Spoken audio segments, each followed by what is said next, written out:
Blessings, beloved. Jesus is the way and the truth and the life, and no man comes to the Father but through me, saith the Lord. So I'm not recording on Facebook Live because I was banned for 3 days for saying that transgender is not a gender, and that there's only male and female genders. So it doesn't make any sense to ban somebody for their belief for 3 days, saying that that's a violation of community standards, because community standards cannot usurp your rights, as outlined in and enshrined in the Universal Declaration of Human Rights, Articles 18 and 19. Just a moment, I'll grab them so I can read them for you.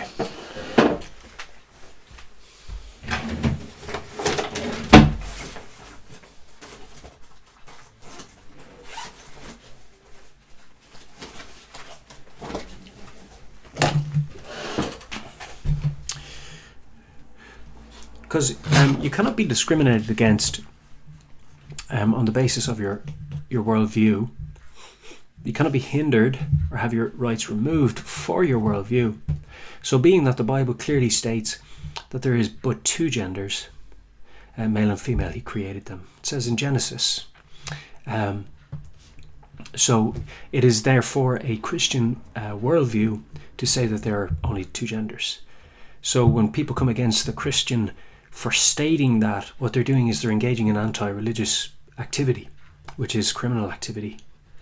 So we see in Article 18 it says, everyone has the right to freedom of thought, conscience and religion. This right includes freedom to change his religion or belief, and freedom, either alone or in community with others, and in public or private, to manifest his religion or belief in teaching, practice, worship and observance.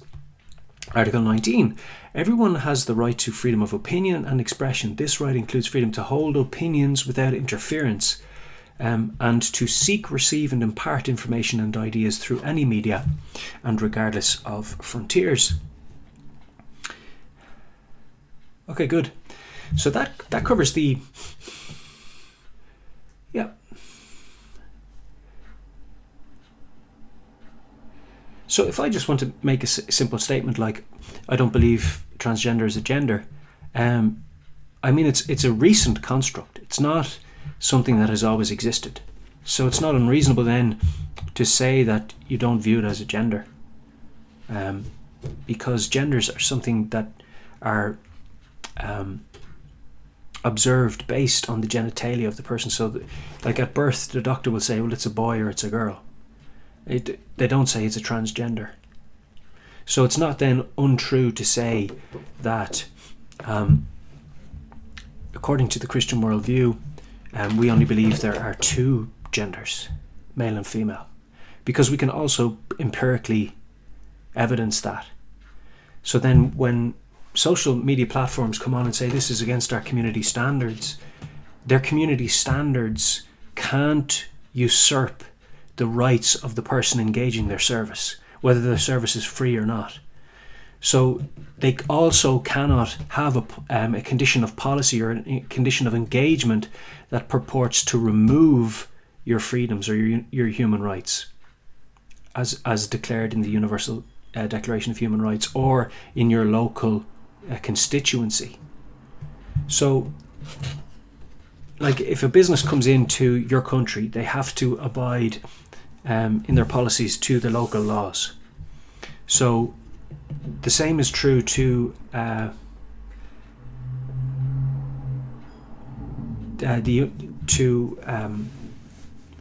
international law. Like, for example, the Universal Declaration of Human Rights. So just to read these articles again, it says everyone...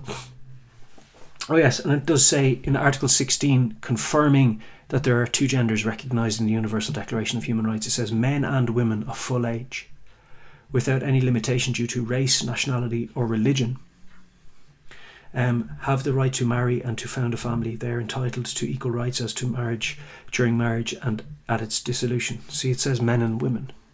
So even the Universal Declaration of Human Rights only recognises two genders. and so too does the Irish Constitution. So for somebody to try to remove your rights, usurp authority over you, or ban you from any social media platform, what they're actually doing is offending, because they're breaking the laws of the land, and they're breaking the Universal Declaration of Human Rights. So it says in the article, I think it's the Action Statutes in Ireland, it's the Sale of Goods and Services Act, 1980, Article 39 and 40. If you read those articles, you get them on Google, you'll see that it's not a matter of you can just make up whatever policy you want and expect that people engage or conform to that policy as a condition of service because you said so. There's an interesting term circulating at the moment called globally relevant. Like a topic that's globally relevant. What does that mean? Like what's all this speak of relevant people and globally relevant topics? It like these are new terminologies that we've never seen before, so they don't have any lawful weight. These are not terminologies that are referred to in law, so they don't have any lawful definition. So they're not operating within the remit of law when they coin these phrases and make them up as they go along, and then quote their community standards as though their community standards usurped authority over your rights as a citizen of your state. No, it's quite the opposite. When even on cyberspace, if somebody is operating in your jurisdiction, in your constituency, in your country, in your municipality, they must conform to the laws within that state. So it doesn't matter if it's YouTube or Facebook or Twitter or LinkedIn or whatever the website is. It doesn't matter. It's irrelevant, really. Once they're operating and extending their service to your constituency, they have to abide by the laws within that constituency and governing that constituency. And that would be the Constitution. That would be the highest law in that area, apart from God himself. So it would be the power instituted by God would be your constitution, the constitution of your state. So they can't, in terms of their conditions of service, remove your basic human rights. So I just want to reiterate those rights. I want to make this video quite short because I want to post it to as many platforms as I can. So just again, it's Article 18. Everyone has the right to freedom of thought, conscience, and religion. This right includes freedom to change his religion or belief, and freedom, either alone or in community with others, and in public or private, to manifest his religion or belief in teaching, practice, worship, and observance. Article 19. Everyone has the right to freedom of opinion and expression. This right includes freedom to hold opinions without interference. So would blocking you for 3 days on Facebook be considered an interference? Absolutely. Would be placing sanctions on you, excluding you from engaging in what would otherwise be perfectly constitutionally protected activity? Yes, that would be a sanction. It would be an unlawful sanction, and it would be an interference, an undue interference. Everyone has the right to freedom of opinion and expression. This right includes freedom to hold opinions without interference and to seek, receive, and impart information and ideas through any media and regardless of frontiers. So, like, people aren't saying, you can't hold your opinion. Like, they're not banning people who are bringing the concept of transgenderism to the media. They're not banning them. They're not telling them you can't say this. But it's in fact the other way around. It's people who are, anybody who has an opposing opinion on this new word. It's a relatively new word. It's a new construct. It's very new to the earth. This transgenderism thing, and so it's reasonably expected that there would be opposing opinions because it's relatively new construct, a relatively new construct. So. Again, Article 19, everyone has the right to freedom of opinion and expression. So if I believe there are two genders, then I should be allowed to express that. Uninterfered. Without interference. Period. So anybody who says otherwise is breaking the law. That's very simple. Can a company make a policy, even if you tick the box so you can continue using that platform, or even if they say, if you continue using this platform, you agree to our community standards. Even if they say all of that, certain rights are imprescriptible. So you can't sign them away. Right? And they can't actually ask you that. They can't put forth. I mean, they can ask you, but they shouldn't put forth. It's unlawful for them to put forth anything that would reduce your rights by engaging their service. It's really that simple.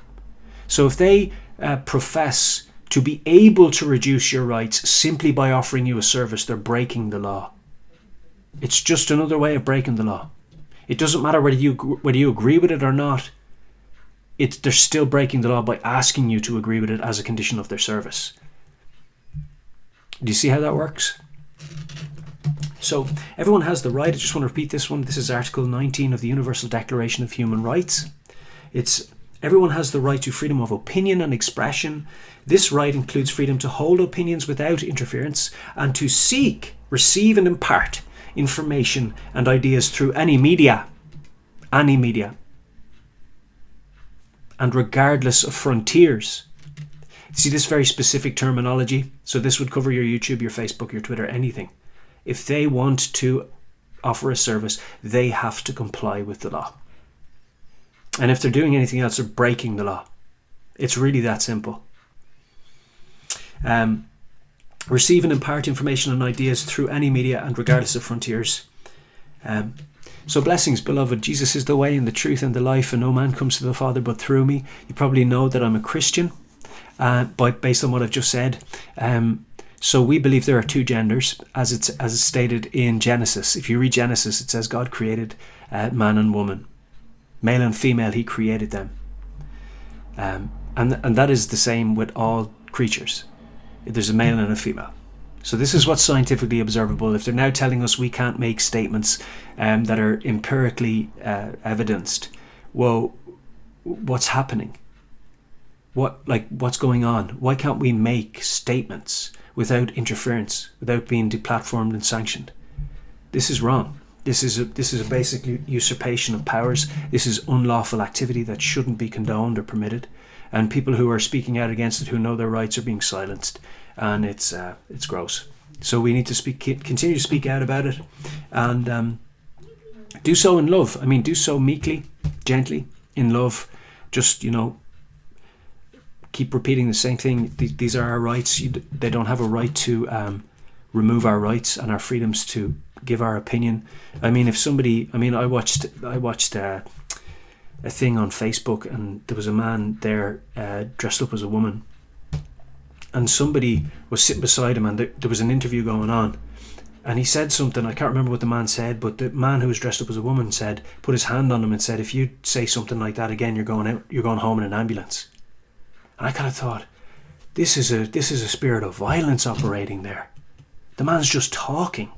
Why is he allowed to put his hand on him and threaten him with violence, and nobody's ending the interview there, calling the police or the security guard?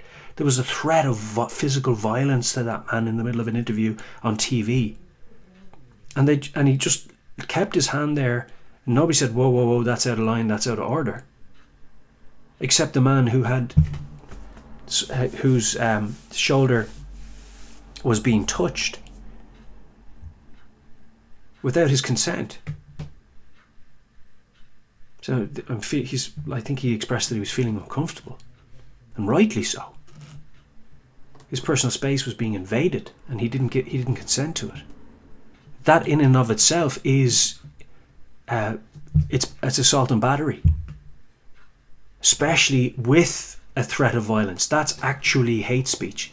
That's categorically hate speech. That means without a doubt, or undubitably, for another word. It means without a doubt. It's actually categorized. That's the very definition of hate speech, is threatening somebody with violence. So how this is able to go on live television is beyond me, because I don't agree with violence. I'm all against violence towards anybody, whether somebody who's claiming to be transgender, whatever that is. I don't know. I don't recognize it. But it's a word that's been thrown around now. It's a new word. People are inventing words nowadays to explain these things that they're coming up with. So I don't have to recognize them. I mean, I recognize people, but I don't have to recognize the words they're making up as action, because it's just a word. So somebody can make up a word. It doesn't mean that they're making up a gender. There are only two genders, male and female. Can anybody show otherwise? You can put a dress on a man, it doesn't make him a woman. You see what I'm saying? So that's my belief system, and I should be allowed to voice that without any threat of violence against my person. And to remove my freedoms is harm on my life. It's a form of violence to remove my freedoms. Do you see that? So everyone has the right to freedom of opinion and expression. This right includes freedom to hold opinions without interference and to seek, receive and impart information and ideas through any media and regardless of frontiers. It's very simple. So let us continue to be respectful and loving towards each other, and continue to edify each other. And Christians, don't be afraid. Continue to edify, continue to preach the gospel, continue to tell people your worldview. You're entitled to do so. They might continue to try to place sanctions on you, but all you've got to do is assert your rights peacefully, and gently. Just assert your rights and say, look, this isn't acceptable. This is a usurpation of powers. This is actual treason. It's against our basic rights and freedoms, and to continue to do so is highly unlawful and should be addressed at the international level. Because these platforms, these social media websites are operating internationally, and when they use such terms and they coin these new phrases like globally relevant, a globally relevant topic. Well, I don't know about you, but I don't believe in a spherical Earth or a globular Earth. So to me, globally relevant is a nonsense, because the Earth is a flat plane within the firmament in the midst of the waters, as is outlined in Genesis. So if something's globally relevant to you, and you're already given to a lie, well, you might be susceptible then to being deceived in other ways. So when you put your faith in Jesus, actually, he takes that veil off your eyes and he opens your eyes to see the truth. And so you don't accept the lie built upon the lie built upon the lie. So if something's globally relevant, it means it's probably an extension of that deception. Hence, it's relevant to the globe earth lie. Understood? So let us be loving towards our fellow man. Let us not act in violence. True Christians will not be violent towards their fellow man. They will not be physically violent towards anybody. It's not in us. It's not our drive. It's not our intention. We love our fellow man. We just want to edify, educate, and share our belief system. Worship. And to make a statement on Facebook and be banned for 3 days simply for saying you believe that transgender is not a gender and that there is only male and female. In fact, the Universal Declaration of Human Rights declares the same thing. Men and women of full age without any limitation, due to race, nationality or religion, have the right to marry and to found a family. They are entitled to equal rights as to marriage, during marriage and at its dissolution. You see. So you see here, the intention of founding a family is clearly to, the intention of marrying is to found a family. It's to make children. That's the intention, and it's recognized internationally. So what I'm saying is not outlandish. It's recognized all throughout history that there are two sexes, and it's written on the birth cert. So what I said is a statement of truth, and transgender simply isn't a gender. It's not a gender. Male, female. Why? Because the gender is expressed in the genitalia. It's really that simple. Because that's what the doctor looks at the birth to see if it's a boy or a girl. He examines the genitalia. He says this is a girl or this is a boy. It's really that simple. And so when somebody comes up with a new word, this is a new word, transgender, it's new to law. It's so I don't know where they're going to tell you that you can't say that there's only a male and a female if they can't empirically evidence otherwise. Like, if you look at the word gender, the definition of the word gender, even the definition of the word either of the two sexes. You see, so like it says either of the two sexes, male and female, especially when considered with reference to social and cultural differences rather than biological ones.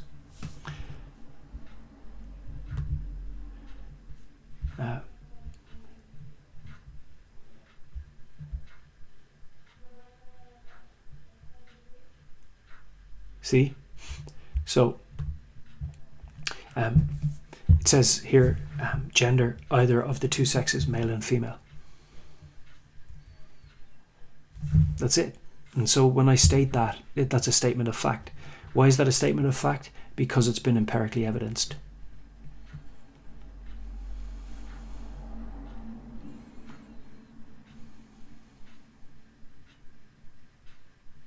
If you have another meaning for the word gender, that's your business. I don't have to share that belief.